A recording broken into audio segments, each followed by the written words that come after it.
हे पिल्लू आहे का आत्ता जणलेलं? नाही हो, माझी काळी नाही, माझी तांबडी आहे. हे ही वाली. हा, ते बघ किती मोठे हरणे आले. कुठे आले? ते काय की पुढं किती मोठे गेले ते. बापरे.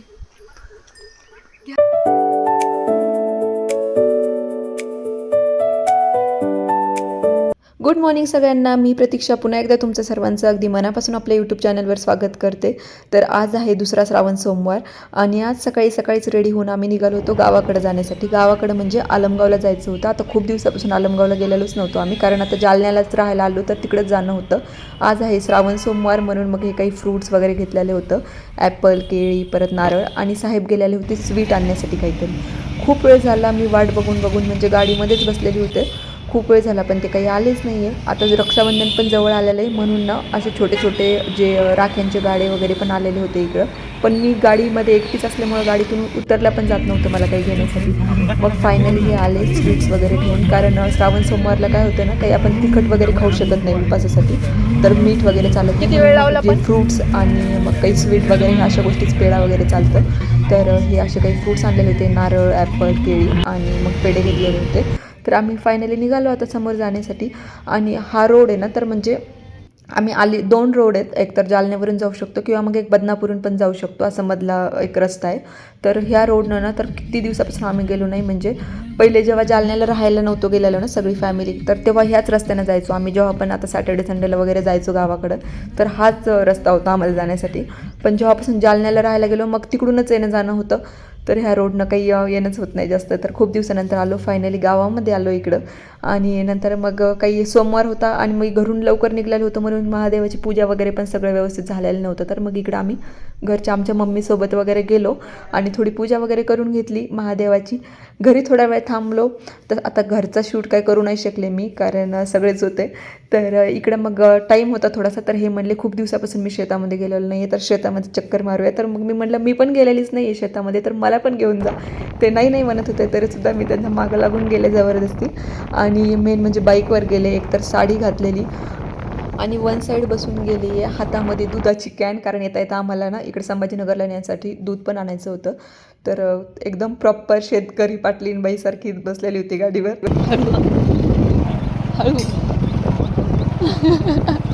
पाडसनवाला ही नदी आहे ना इथून का. तर आमचं शेत नदीला एकदम खेटूनच आहे, म्हणजे नदी संपली की लगेच आमचं शेत येतं आणि इथून आता स्टार्ट झालं. इथून कंटिन्यू किती आहे आपलं, किती एकर. तर आमचं ना खूप सारं शेत, म्हणजे बहुतेक 40 एकर वगैरे ना पूर्ण कंटिन्यूमध्ये, म्हणजे जिकडं बघसाल तिकडं आमचं शेत असं आहे. तर 40 एकर एका लाईनमध्ये, इकडं तिकडं असं वेगळं जायचं काम नाही, एकाच ठिकाणी सगळं. आणि आता शेत चालू झालेलं आहे. एका साईडनं सोयाबीन आणि ह्या साईडनं आहे चिंचाचा बाग. तर इतक्या चिंचा येतात ह्या झाडांना, म्हणजे बापरे, एकदम पूर्ण झाड वाकून जातात, एवढे घनदाट असं जंगलासारखं आहे ना. आणि हे जे छोटे येतात ते सोयाबीन आहे. आणि चिंच जेव्हा लागलेले असतात ना तेव्हा बघायला यायला पाहिजे, म्हणजे इतकं भारी दिसतं. हे आंबे, हेच आंबे आहे का ते गोड गोड. हे जे आंबे आहेत ना इतके गोड आहेत, म्हणजे थोडे लेट येतात बरं का, जे नॉर्मल टाईम आहे ना आपलं त्याच्यापेक्षा काहीतरी एप्रिलपासून वगैरे येतात, पण इतके गोड आहेत ना. आणि म्हणजे रस पण इतका छान बनतो आणि खूप सारे आंबे निघतात ह्या 5-6 झाडापासूनच. खूप वेगवेगळ्या प्रकारचे आंबे आणि खूप टेस्टी असतात. तर आता आम्ही दूध आणायचं होतं आम्हाला, तर मग कॅन घेऊन गेलेले आहेत ते समोर एका साईडनं. इकडं आता हे सोयाबीन पण आहे भरपूर, आणि जास्त तर बगीचेच आहे आमच्या शेतामध्ये, मोसंब्या, चिकू वगैरे. आणि तसं मी सेकंड टाईम आली आहे, फक्त एक वेळेस आले होते. फर्स्ट टाईम जेव्हा लग्न झालं त्या वर्षी आले होते, तर बोरं खाण्यासाठी आलो होतो आम्ही संक्रांतीच्या टाईमला, जेव्हा गावाकडे गेलेलो होतो तेव्हा. आणि डायरेक्ट आत्ता आली इतक्या वर्षानंतर, 2-3 वर्षानंतर. तर ही आहे मोसंब्यांचं बाग आणि भरपूर माल लागलेला आहे याला, पण मोसंब्या भरपूर लागलेल्या आहेत. माल भरपूर आहे पण अजून ना कच्चा आहे, अजून काही पिकलेल्या वगैरे नाही आहेत मोसंब्या ह्या. तर पिकल्याच्या नंतर मग सगळा माल काढायला येतो. खूप छान आहेत मोसंब्यासुद्धा, खूप टेस्टी आहे एकदम. आणि खूप छान लागलेला आहे माल. आता 2-3 शेतामध्ये तर मोसंब्याच आहेत बहुतेक तर. आणि पाणी खूप जास्त, म्हणजे नदीच्या किनाऱ्यावरच आहे. आता आमच्या गावातून 2 नद्या जातात आणि एक नदी तर आमच्या शेताच्या साईडनंच जाते, तर मग पाण्याचं एवढं प्रॉब्लेम येत नाही. आणि हे असं काही आहे शेत. तर हे ना दिसतंय मागं झाड, तर ते आहे जांभूळ आणि इतके मोठे मोठे जांभूळ असतात त्याच्यानं, राय जांभूळ आहे ते. तर 2-3 जांभळाचे झाडे पण इतका माल असतो त्याला, इतके जांभळं असतात ना आणि इतके गोड आहेत जांभळं मेन म्हणजे. आणि हे आहे हौद. तर हे जे काही बैल किंवा गाई वगैरे तर त्यांना पिण्यासाठी पाणी त्याच्यामध्ये असतं. तर ह्या आहेत आता काही गाई आणि याच्यामधली एक गाय ना कालच जणलेली आणि हे छोटंसं पिल्लू हे आता काल जणली कोणती काय मग? हे पिल्लू आहे का आता जणलेलं? ती जणली ना काळी. आणि तिचं पहिलं एक होतं ना ते. हो का? नाही हो, माझी काळी नाही, माझी तांबडी आहे.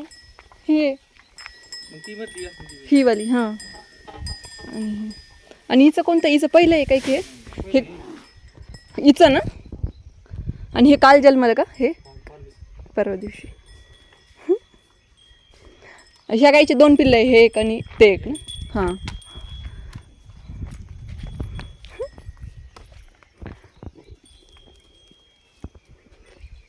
हे किती छान आहे. आणि हे परवा दिवशीच जणलेलं आहे, म्हणजे परवा दिवशीच जन्मलेलं आहे हे पिल्लू. तर किती क्यूट आहे ना, एकदम छान वाटत होतं आणि छोटंसं बाळ वाटत होतं एकदम. तर हे जे ब्लॅक कलरचे आहे गाय, तर तिचं पिल्लू येते. आणि हा आहे आमचा वाडा, याच्यामध्ये काही धान्य वगैरे जो माल वगैरे असतो तर ते साठवण्यासाठी वगैरे असे रूम्स वगैरे काढलेले याच्यामध्ये. आणि नंतर हा जो एरिया आहे ना, तर इथं आहे ना काही गाई वगैरे बांधतात आणि हे की बैल किंवा गाई, आणि हे इथं ते भुसा किंवा त्यांना अन्न खाण्यासाठी जे वैरण चारा वगैरे असतो तर ते टाकण्यासाठी असं बनवलेलं आहे सिमेंटचं.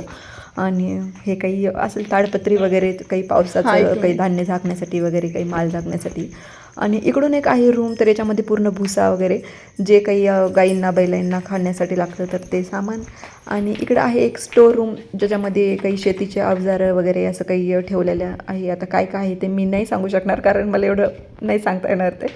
तर काही बाज आहे, काही कुणाला आराम वगैरे करण्यासाठी तिकडं. आणि मेन म्हणजे ना इतकं क्लीन होतं ते, असं वाटत होतं आत्ताच सगळं साफसफाई करून घेतलेली. म्हणजे शेतामधले माणसं पण इतकं छान क्लीन ठेवतात सगळ्या गोष्टी, असं फ्रेश वाटत होतं छान. आणि ही काही वैरण वगैरे आहे. इकडून अजून एक मोसंब्यांचा भाग आहे, तिकडच्या पलीकडं पण होता एक मध्ये वाडा आणि तिकडं परत एक मोसंब्याचं.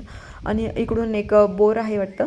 आणि म्हणजे तिकडे एक विहीर आहे, आता ती मी तिकडे जाऊ नाही शकणार कारण दूर आहे, इकडे भिजवणं चालू आहे हे. तर ही एक मोटर आहे, तर तिथून पाणी येतं सगळं. तिकडे सोलार बसवलेलं आहे विहिरीवर, तिकडून मग पाणी येतं सगळं. चला चिक्कूकडे जायचं. चला एकदा जाऊन येऊ ना चिक्कूकडे. चला. झालाच माझं बघितलं इतका कडक मध्ये.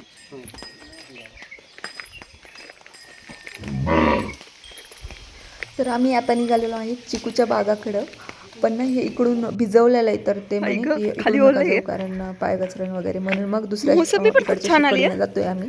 आणि इकडून पण मोसंब्याचे बाग आहे आणि हे काही गुरांचं वगैरे खाण्यासाठी मोसंबीचे 2-3 शेत आहे का आपल्याकडे? आणि आता आम्ही जातोय चिकूच्या बागाकडे. मोसंबीचे म्हणजे 2-3 याच्यामध्ये लावलेली आहे का? 2-3 ठिकाणी वेगळी वेगळी.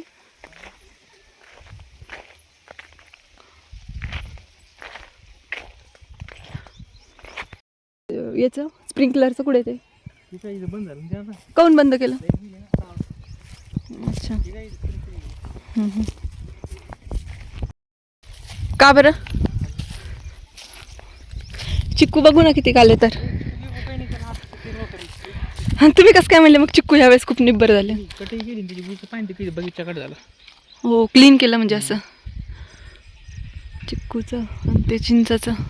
आम्ही चिकूच्या बागामध्ये काही खाली गेलो नाही कारण ना तिकडे भिजवलेलं वगैरे होतं वाटतं, तर ते म्हणे पाय काही घसरण. आणि अजून चिकू काही आलेलेच नाही कारण चिकूचं सीझनच नाही आहे, तर ते म्हणे फक्त तिथं क्लीन वगैरे छान केलं आहे. तर चिकू अजून काही आलेले नाही आहे, जेव्हा चिकू येतील तेव्हा तुला बघायला घेऊन येईल मी. तर मग रिटर्न निघालो आहे आम्ही.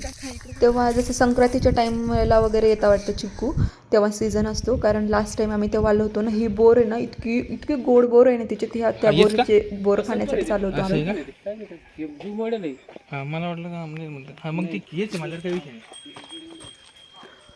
इकडं काही शेतीचं सामान वगैरे टाकलेलं होतं. आणि ही आहे बैलगाडी. आणि ना इकडे शेतामध्ये एक छान मोठा असा उंबर पण आहे, उंबराचं झाड पण आहे. आणि थोडा इकडं वासरांसोबत टाइमपास केला. आणि तेवढ्यात समोरून काय आलं तुम्ही बघू शकता. ते बघ किती मोठ्या हरणी आल्या. पुढे आले ते काय की पुढं किती मोठे गेले. बापरे. घ्या घ्या घ्या. चलता का तिकडं? तर साहेब गेले तिकडं हरणांचा फोटो काढण्यासाठी आणि इकडे ना गाई वगैरे चारा खात होत्या. परत हे छोटंसं पिल्लू आणि ह्या गाईचं दूध काढणं चालू होतं आणि अजून दूध न्यायचं होतं आम्हाला घरी, त्यामुळं मग म्हणलं लवकर लवकर तर 2 गाईचं दूध निघतं. तर इकडं हे चालू होतं हरणांचं फोटोशूट आणि खूप सारे होते ना, मी म्हणजे इतके सारे हरणं होते आणि नेहमी इकडेच असतात म्हणे शेतामध्येच. तरी पण आता ना आमचं सागाचं जे शेत आहे ना, त्या सागाचं सगळे झाडं काढून टाकलेत. नाहीतर मग पहिले मोरसुद्धा इतके असायचे आमच्या शेतामध्ये, खूप सारे मोर यायचे आणि नेहमी शेतामध्ये मोरपंख वगैरे असे सापडलेले सापडायचे. आणि हे हरणं पण इकडेच राहतात म्हणे, नेहमी दिसतात. पण जेव्हापासून सागाचं शेत म्हणजे सागाचे झाडं कट केले ना, तर तेव्हापासून मोर दिसतात, पण कधी कधी दिसतात, एवढे जास्त दिसत नाही आता पहिल्या इतके. पण जेव्हा सागाचं जे झाडं होते तेव्हा ना इतकं सुंदर फोटो काढायला वगैरे पण आम्ही जेव्हा आलो होतो ना लास्ट टाईम, तर इतकं छान होतं ना, इतके उंच उंच झाडं वगैरे, असं वाटतं की दुसऱ्या एखाद्या पिकनिक स्पॉटलाच आलेलो. इतकं खूप भारी वाटायचं आणि इतकं छान वाटत होतं ना, इतकं फ्रेश वाटत होतं. पण थोडी थकलेली पण होते, पण तरीसुद्धा इकडं असं आल्यावर एकदम प्रसन्न वाटत होतं. आणि साहेबांचं कामच चालू होतं इकडून, त्यांना ऑफिसचेच फोन येत होते. आज मंडे होता, सुट्टी होती घेतलेली होती त्यांनी, तरीसुद्धा त्यांचं कामच चालू होतं. आणि इकडं मग हे आहे, हे समोर जे घनदाट आहे ना, तर ते चिंचाचं शेत आहे. तर इतकं डार्क असतं ते, म्हणजे चारही बाजूंना तेवढंच घनदाट आहे एकदम. आणि इकडून आता काही गायींचं, एका गाईचं दूध काढून झालेलं होतं आणि एका गाईचं दूध बाकी होतं. तर मग दूध काढेपर्यंत आम्हाला थांबायचंच होतं. हे आहे उंबर, बघा कसे छोटे छोटे उंबर आलेले त्याला ना, एकदम ते छोटे छोटे फळं आलेले उंबराचे. आणि खूप उंच आहे, खूप जुनं आहे हे झाड, खूप मोठंची मोठं त्याला ओटा वगैरे असं केलेलं आहे. आणि तेवढ्यात चालू झाले हे स्प्रिंकलर्स. तर किती भारी वाटत होतं ना, इतकं छान वाटत होतं. मला लहानपणी तर हे असं काही बघायला खूप आवडायचं.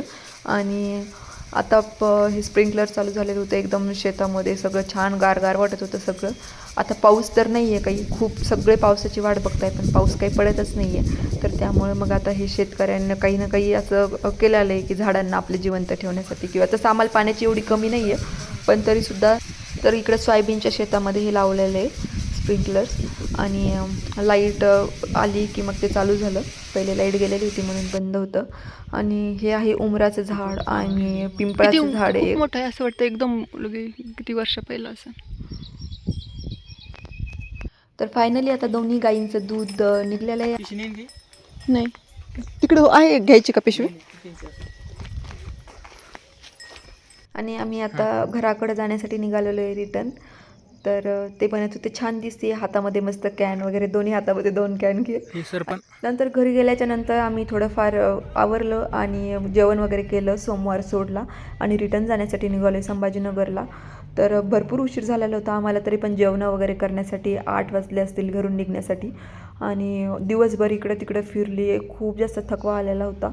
तर खूप एकदम एक्झर्शन झाल्यासारखं वाटत होतं. आणि फायनली आता इकडं पोहोचलो आम्ही संभाजीनगरला. पण एकदम गळून गेलेली एकतर साडी, परत शेतामध्ये इतकं फिरली आहे, फिरताना काही वाटलं नाही, मस्त वाटलं.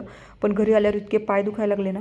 नंतर साडी चेंज करून फ्रेश झाले आणि आता इथंच व्लॉग एंड करते, कारण खूप जास्त थकलेली आहे. तर भेटूया अशा छानशा एका नवीन व्हिडिओमध्ये. तोपर्यंत बाय.